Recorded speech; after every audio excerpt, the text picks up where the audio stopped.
right, hello and welcome to Relationship Advice.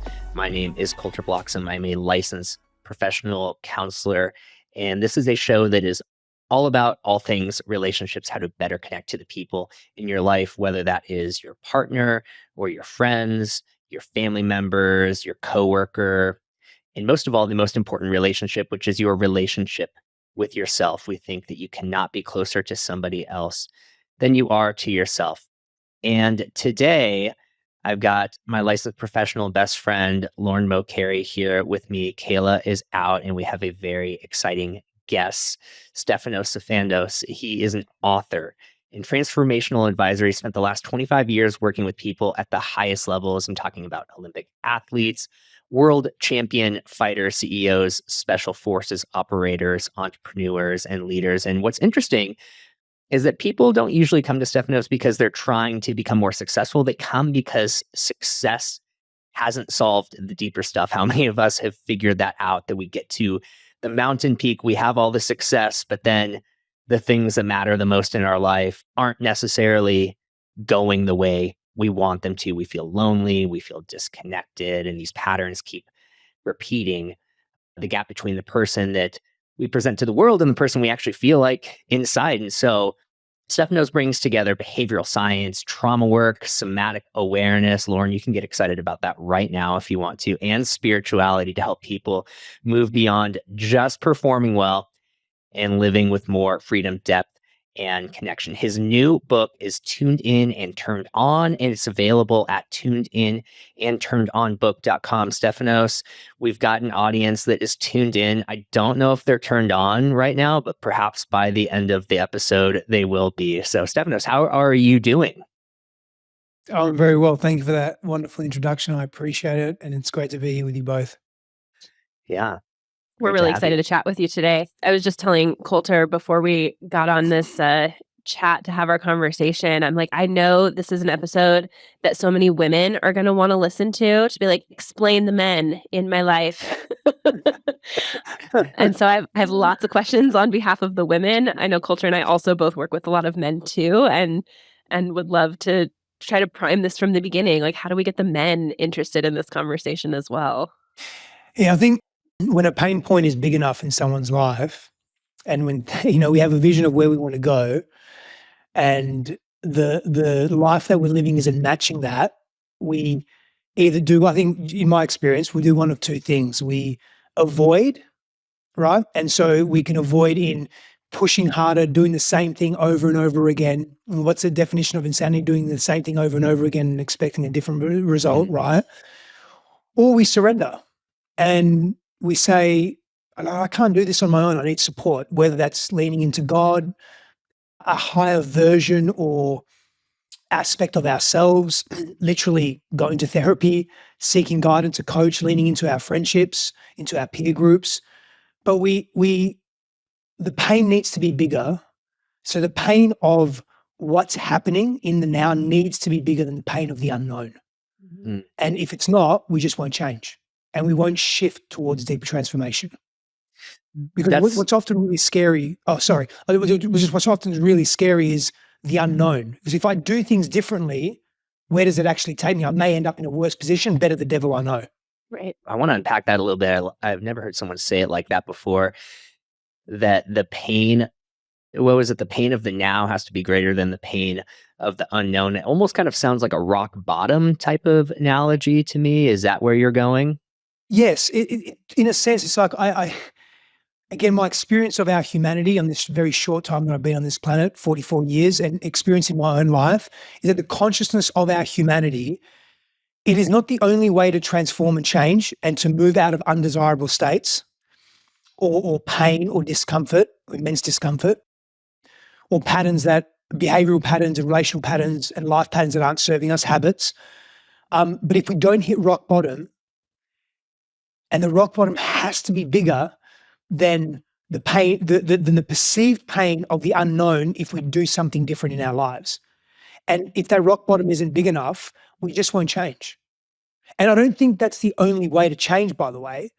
There are many ways to change. I was having a conversation with a dear friend of mine this morning. We were training in my garage, and we were talking about literally this thing, transformation and change. And I was speaking to the value of not only going through a difficult time, but more importantly, how do we reflect on that time? What do we do with that difficult situation? Because it does prepare us for the next one. Now, I observe in the world people having so many difficult experiences over and over and over again. And it's not having a difficult experience that makes you wiser. It's how you reflect on it and the changes you make as a result of that difficult experience and how you interact with it, your relationship to it. And so having a difficult experience is one aspect.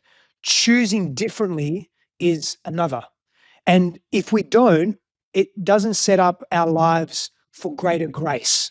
We just continue to repeat these vicious cycles of intensity that we consciously don't want, but unconsciously keep attracting so that we can actually have a redo of a disempowering situation that was probably forged in our early childhood, usually, not always, but usually, that keeps playing out so that we can move from disempowered to empowered. I think that's actually the journey of life, and that's the growth.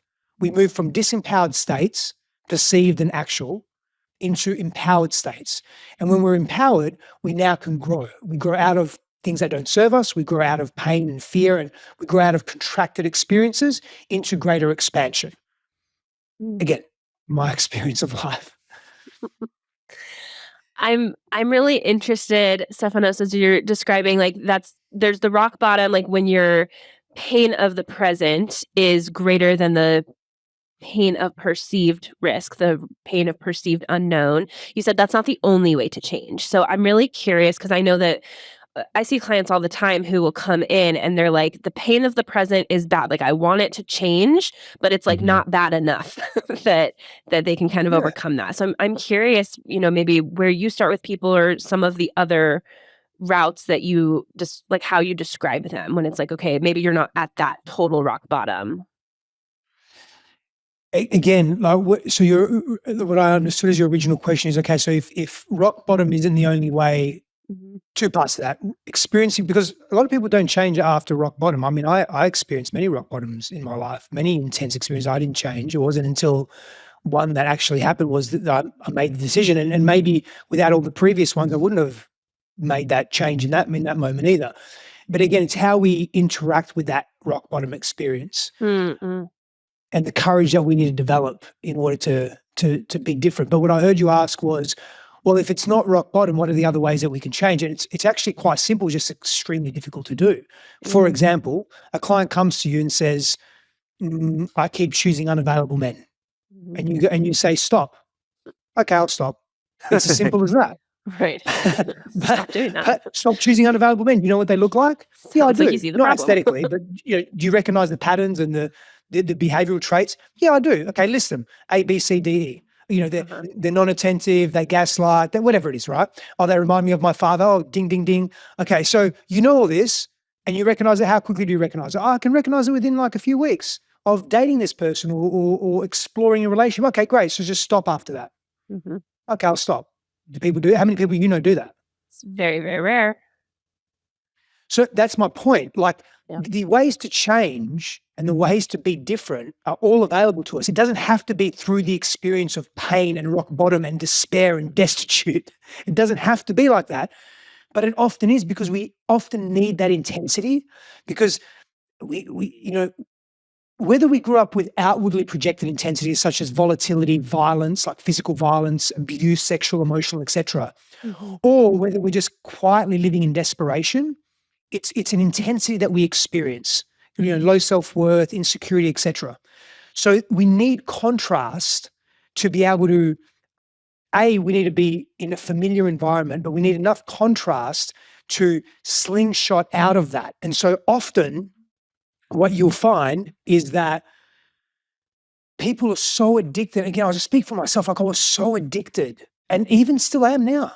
When I'm overwhelmed or when I am having a hard day or a hard week, for whatever reason, maybe I'm not sleeping enough because my little girl's not sleeping great, or I've just got a lot on at work, or I'm disconnected from my wife, or whatever it is, or a combination of things, I see myself and I feel myself slipping back into these protective survival-based patterns where I want to push the world away. I don't trust people. I feel myself getting impatient and edgy and abrasive, and I raise my tone, and I am more judgmental. And in the past, I would be totally oblivious to that. Now I can catch it earlier. Sometimes I can pause it, I can stop it, I can engage in my own physiological and emotional regulatory practices to help me really ground that energy and get to the core of what's underneath that, like what's underneath. And sometimes I have to play it out, and I need to repair and apologize with certain people, namely my wife or my daughter or myself, right? But we don't go through that again without actually stepping into, I'm done with this pattern. I'm done with the way that this pattern controls my life. And that's a really challenging place for most people to get. And I'll say that most people that get there, again, need to experience a lot of pain. It's not the only way, though, but it seems to be for most people, especially at the early stages of big change. Mm-hmm.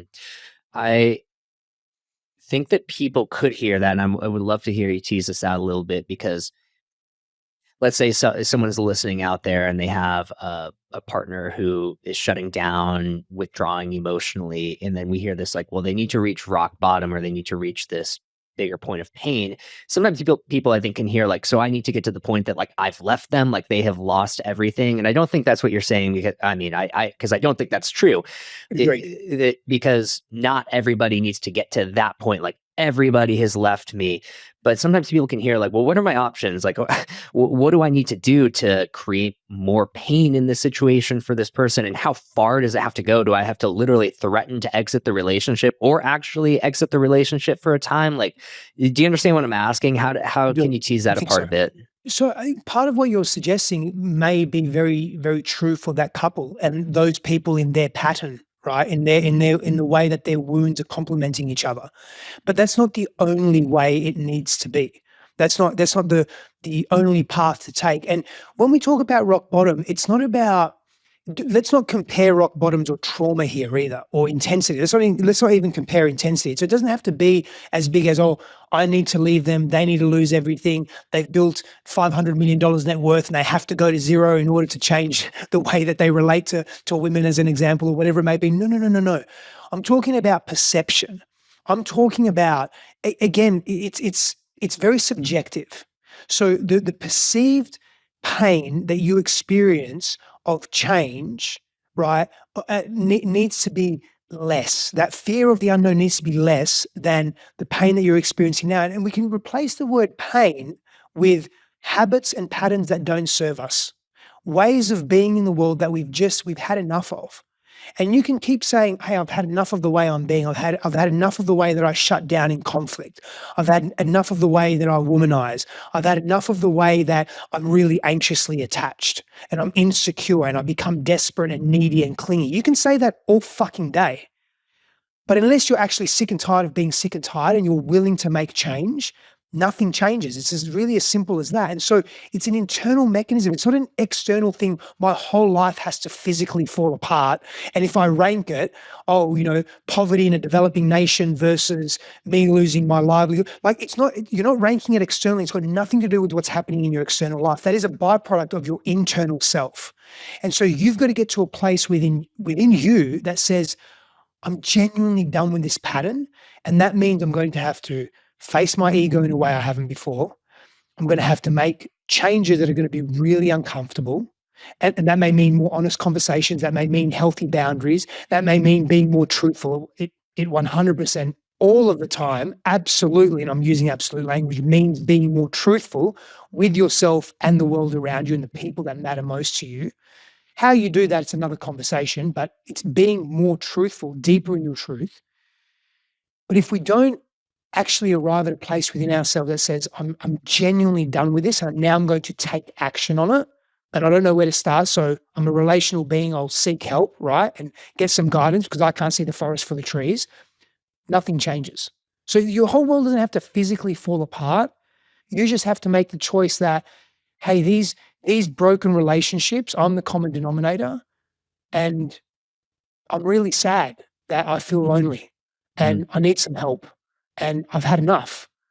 That could be your rock bottom moment, that realization. Does that clarify, Colter, does that clarify your question? Yeah, it absolutely does. I think I'm just reflecting on moments that I've felt that for myself. And it sounds like those can be kind of like small moments,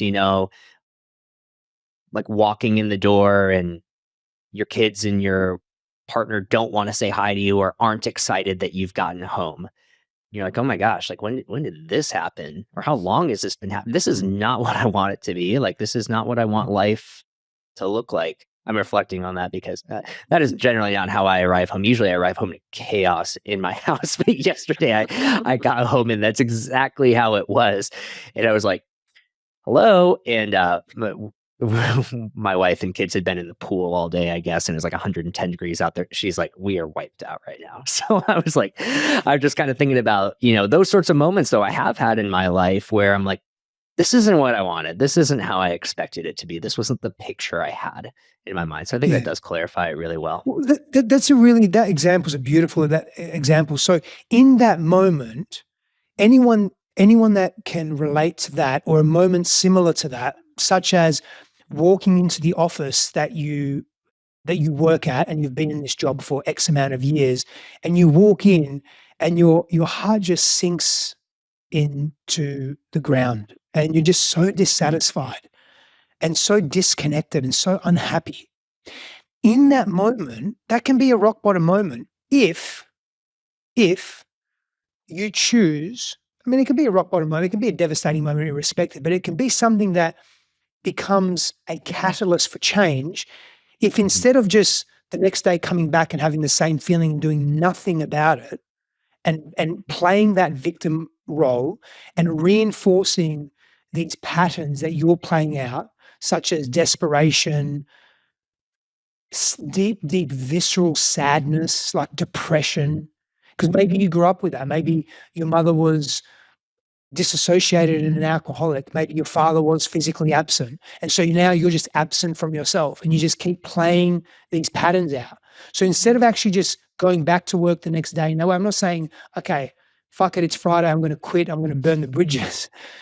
But in that moment, you say, this isn't the life I want to live. I need to do something different. I've got to start. I have to do something different. That's when that moment automatically becomes a catalyst for change. And that heartbreaking rock bottom moment becomes something that fuels a new version of you.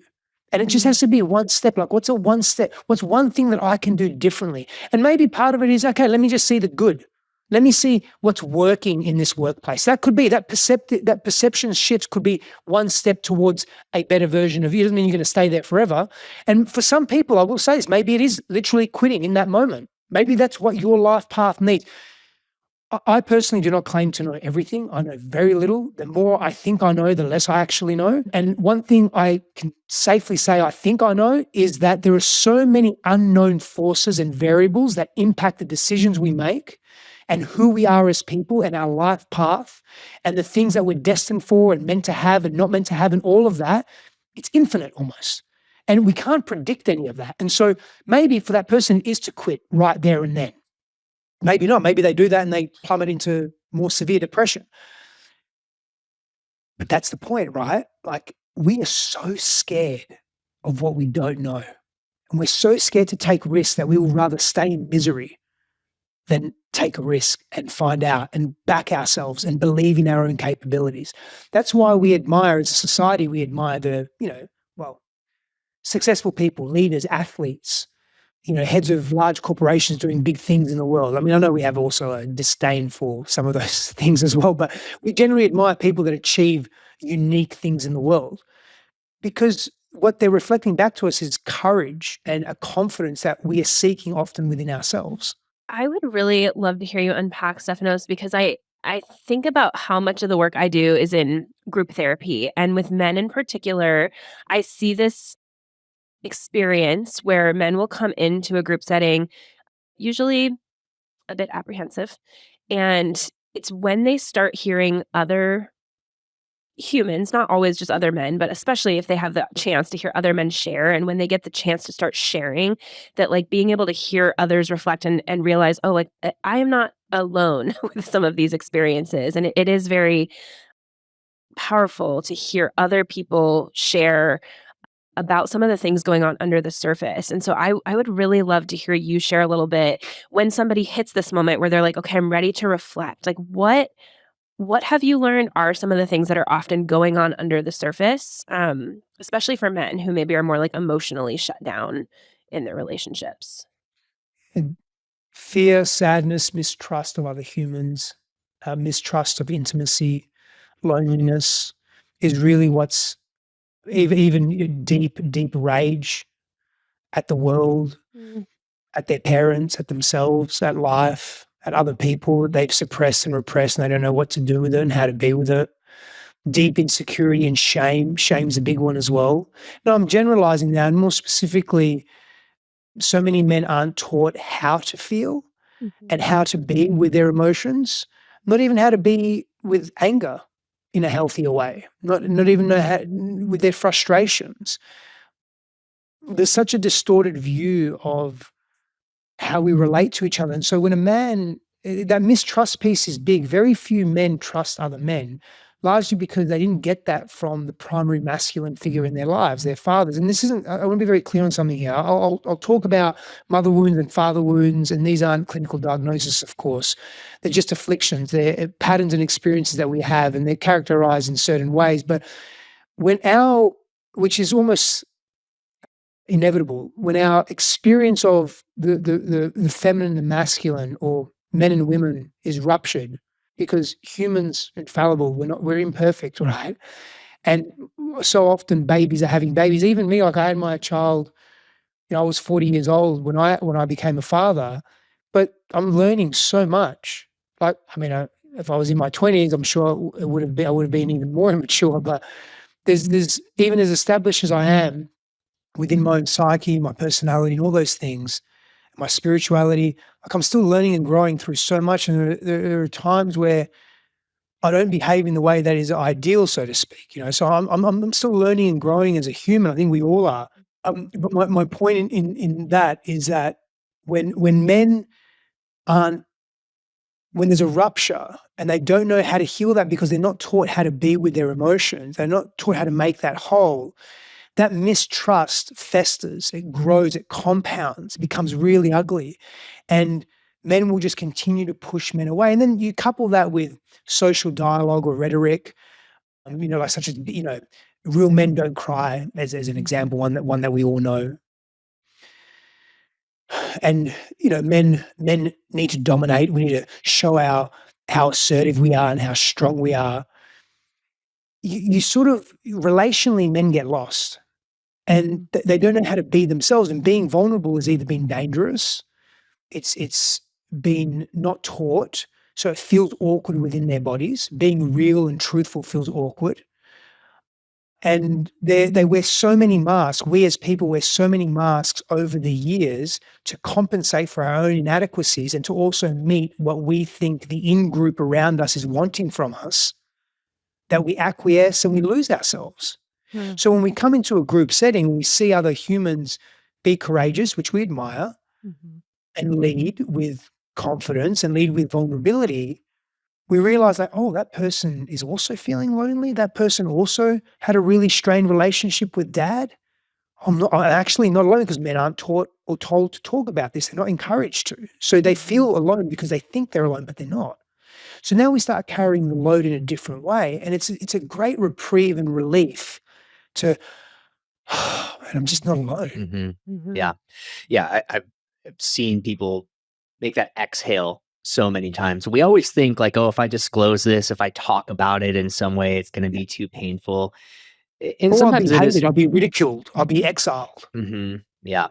I've run this move back in group therapy over and over again when someone discloses something, even if they disclose something like, hey, here's a time that I really wronged somebody.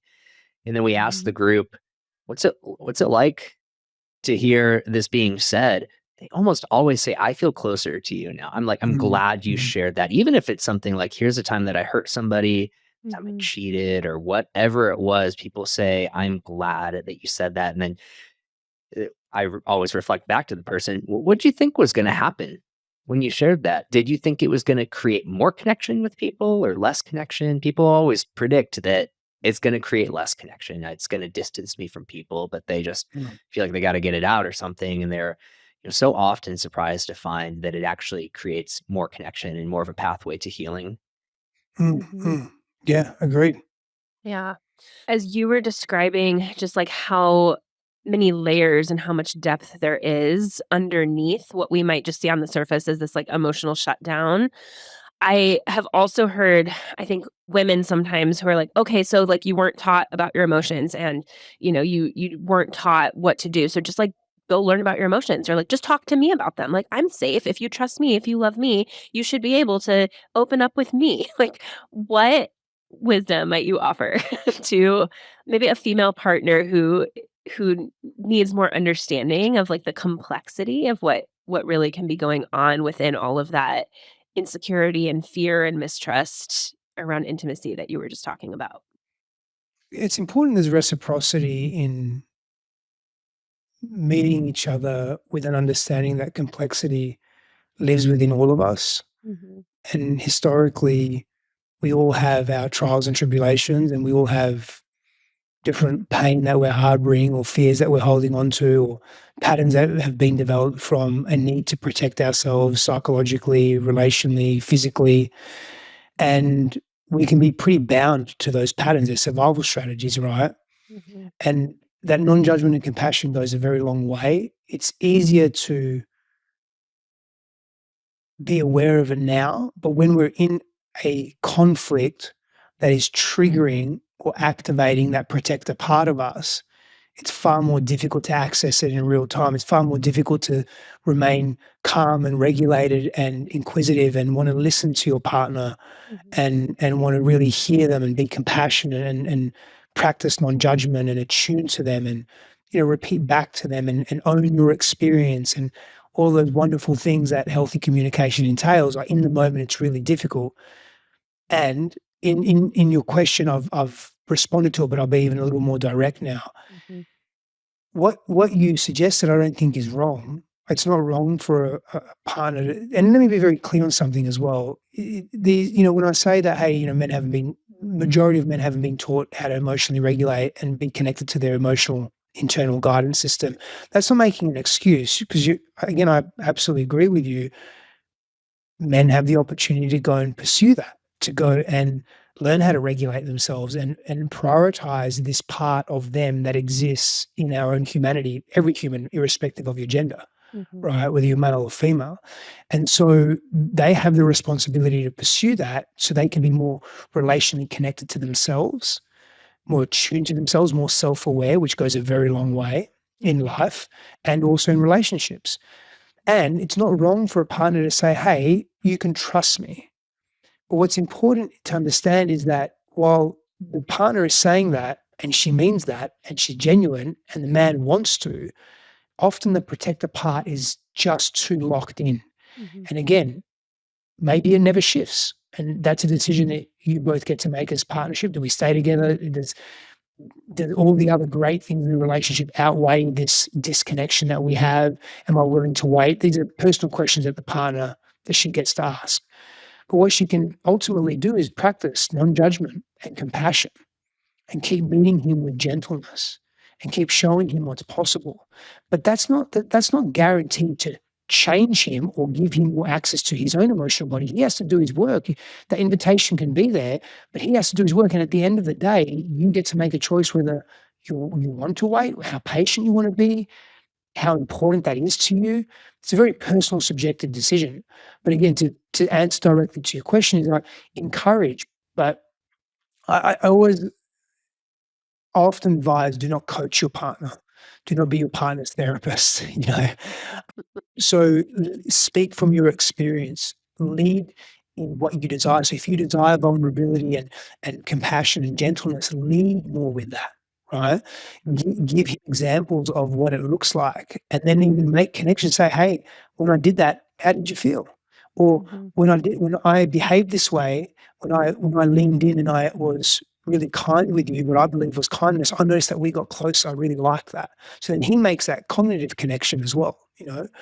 I mean, partnership and relationship, it's effort and it's reciprocity, and you've got to be open with it. And it's not necessarily always difficult, but it's also not necessarily easy because you're working with breaking patterns. That's why we come together, is to reform ourselves, right? Is to have redos, is to move from disempowerment to empowerment. And that can be a complicated, edgy process sometimes. It can be confronting.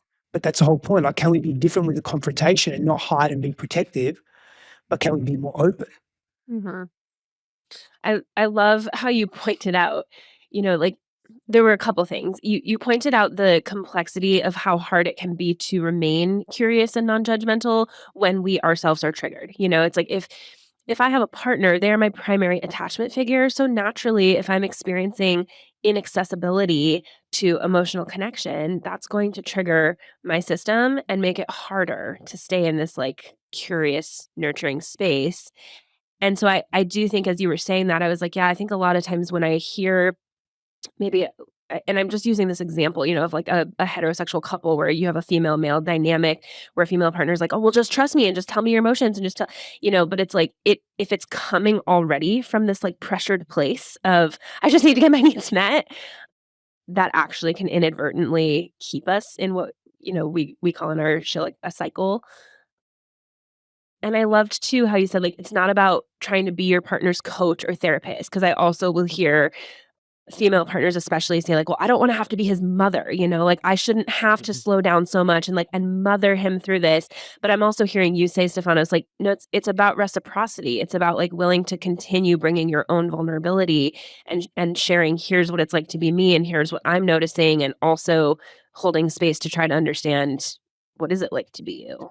Yeah. If and this is a very common dynamic, right? Where a woman is experiencing herself mothering her partner. If that woman is remaining in that mothering dynamic, she's reinforcing her sense of control, Mhm. which is probably not healthy for her, right? Because control will symbolize what's underneath that, which is probably some fear or a lot of fear. But also mothering him doesn't give him an opportunity to outgrow his codependence either, right? Or outgrow his over-reliance and his own insecurity or his own laziness or his own relationship to the feminine. And so it's going to serve both to break patterns that are unhealthy for both. Similarly, if I go to my wife and I say to my wife, "Hey, when I come to you with an idea," I'm quite a sort of expansive thinker and visionary thinker.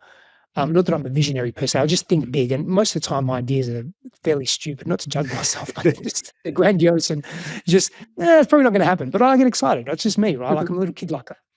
And I say to her, "Hey, could you just meet me with curiosity? Like ask some questions. Don't just shut me Mhm. down." That's Mhm. really helpful for me, right? It really nurtures that part of me that wants to expand into the world and wants to believe. Um, and she does that, or irrespective of whether she does it or not. That's not my point. But the request I'm making of her actually serves her as well.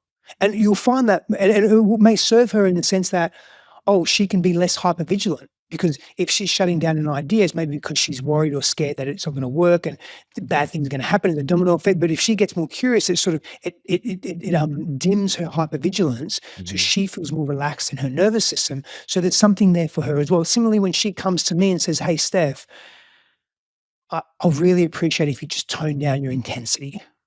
When we're in conflict, can you just, you can get really big and really passionate. Can you just tone that down?" Now, I may get offended by her. I'm not big. I'm not like whatever I say.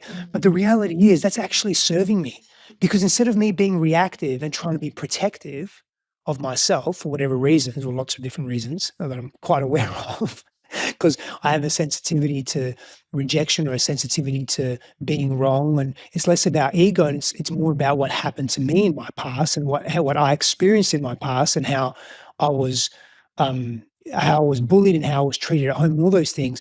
But if I can remain calm and regulated, I'm breaking patterns of protection. So the request she's making of me serves me probably more than it even serves her, right? And so back to sort of the original question or the original exploration of mothering, and it's not oh that man needs to grow up and it's got nothing to do with woman, or that woman needs to stop mothering and it's got nothing to do with man.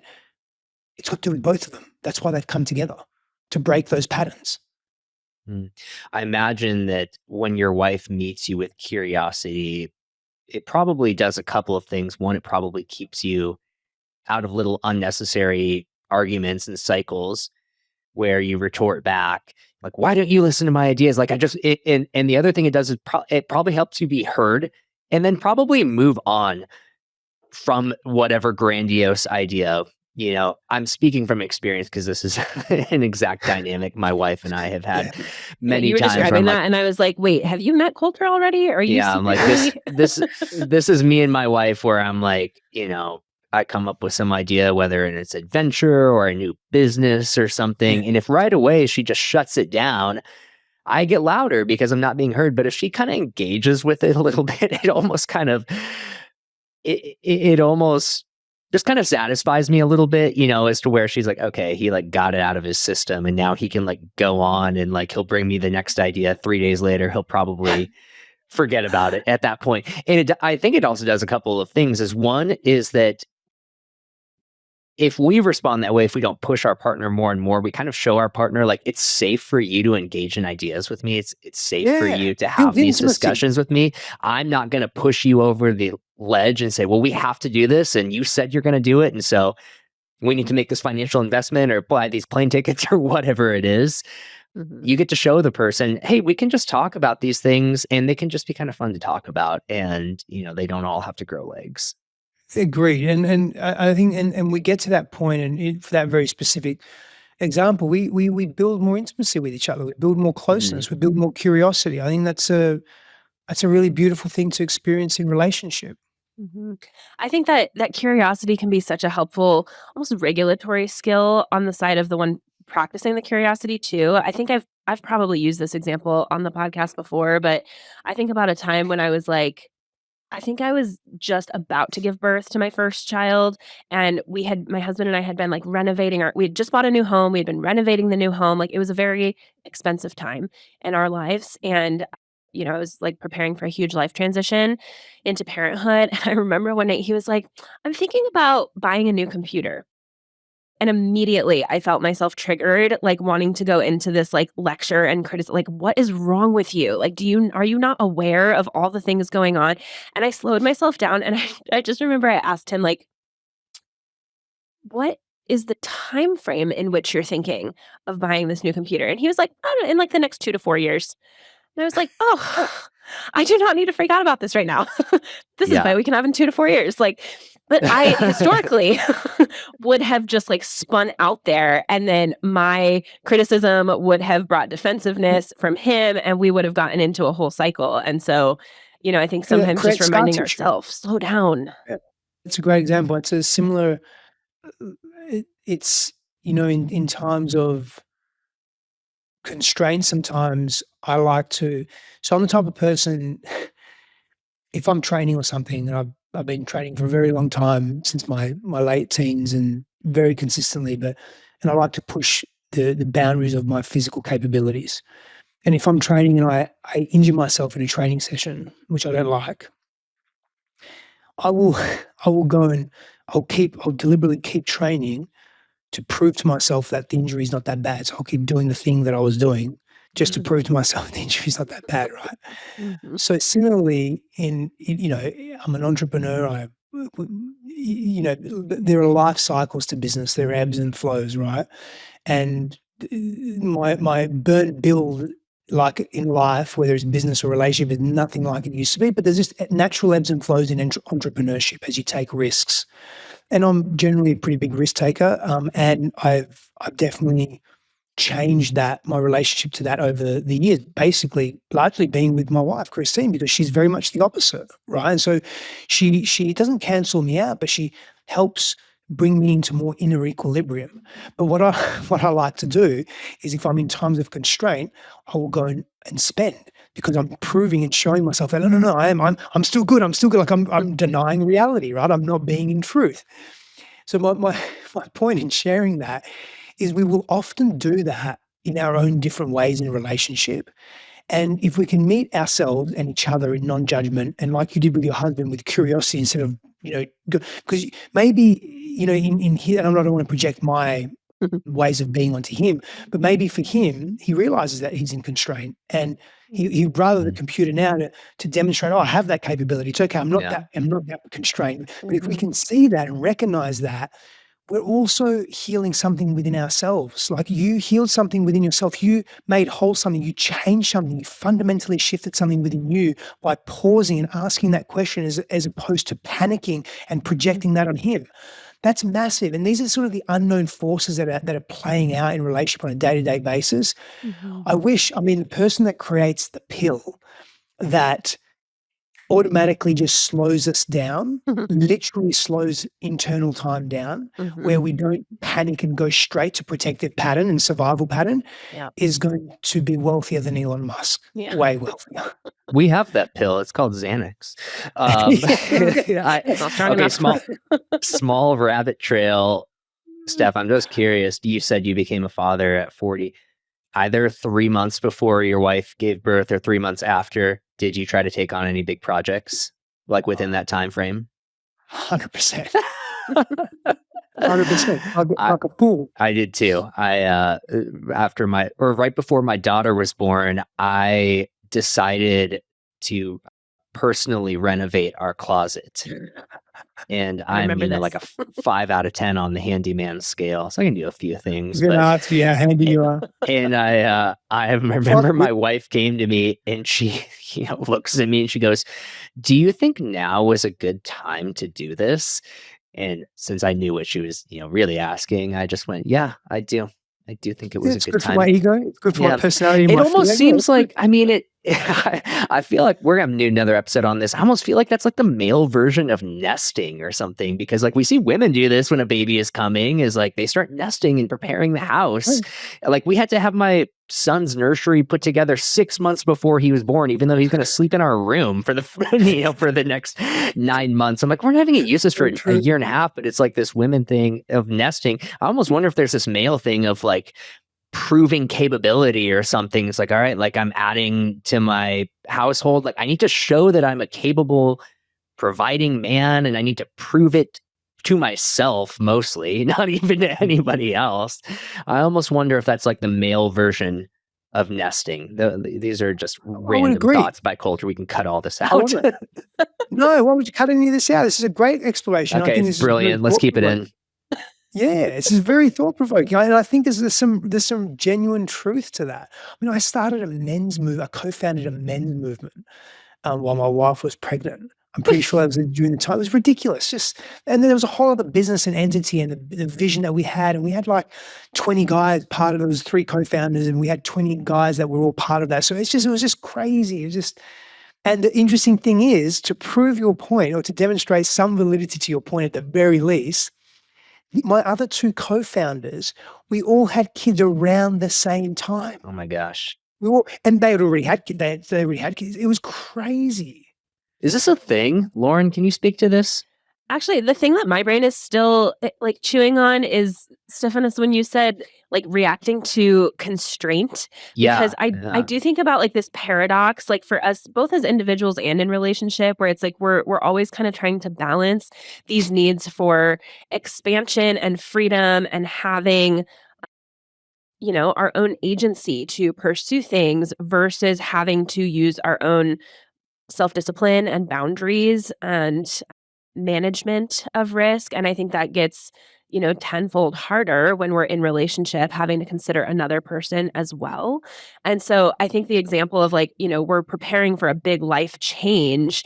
And so feeling that sense of like, oh no, like the pendulum is going to swing for a little bit to where I'm not going to have as much of this freedom and novelty and, agency to explore, like that could stir up this psychological impulse to want to, just like your example, Stefanos, of like, I have an injury. No, I don't. Like, I can keep doing this, Denial, 100%. Yeah, because I see it as a contraction, and I'm not in harmony with reality, right? I'm not listening to my body or what the world around me is telling me. And, I'd like to consider myself pretty attuned to my body. And I'm also I can be really stubborn. My personality, my ego, and my survival self can really take over fast. And the constraint freedom or the contraction freedom or contraction expansion paradox is very real. And I think it's real for all of us as humans.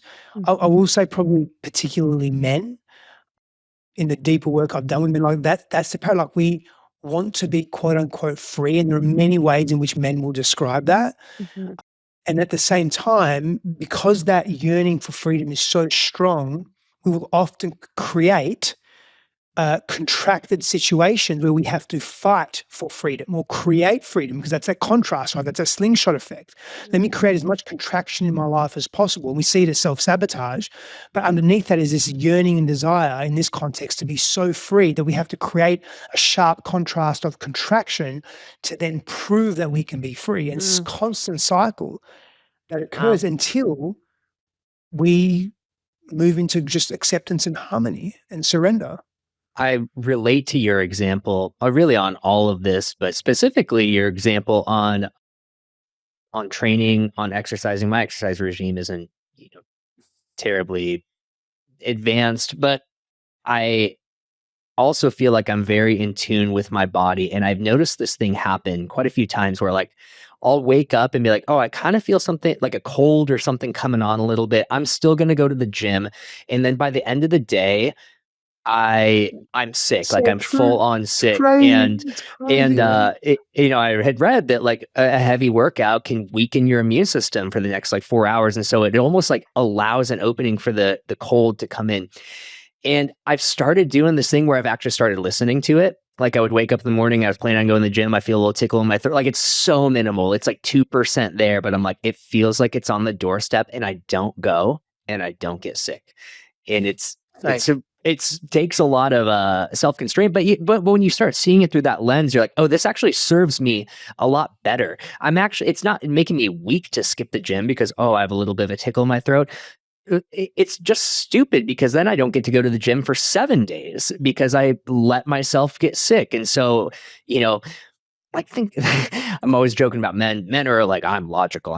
Okay, let's think about it logically. You want to miss 1 day or you want to miss 7 days? What do you think? Because you're actually making an emotional decision. Yep. You think you're actually making an emotional decision based out of your own insecurity. So. This is the paradox, man. And this is such a great example because it's so true for me. I can remember so many times where I've done that many times. And it's our relationship to discomfort. We can come back to what I said earlier, like there is something to be. So when a partner makes a request of us, it's often uncomfortable. When we change our relationship to discomfort, we see and we embrace the request in a very different way.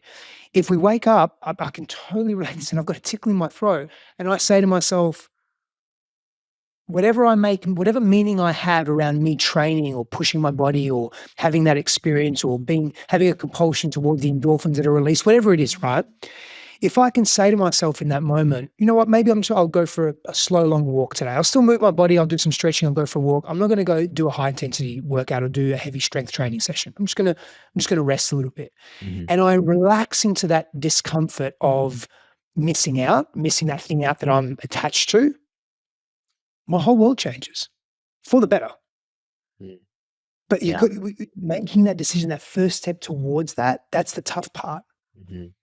I like what you had said earlier about like harmonizing with reality. Like I'm not attuned to reality, like the reality of the situation. Like we live in bodies that are finite. And this is so true for so much more than like our body and exercise. But, I remember years ago, I was in therapy and I had run myself into the ground.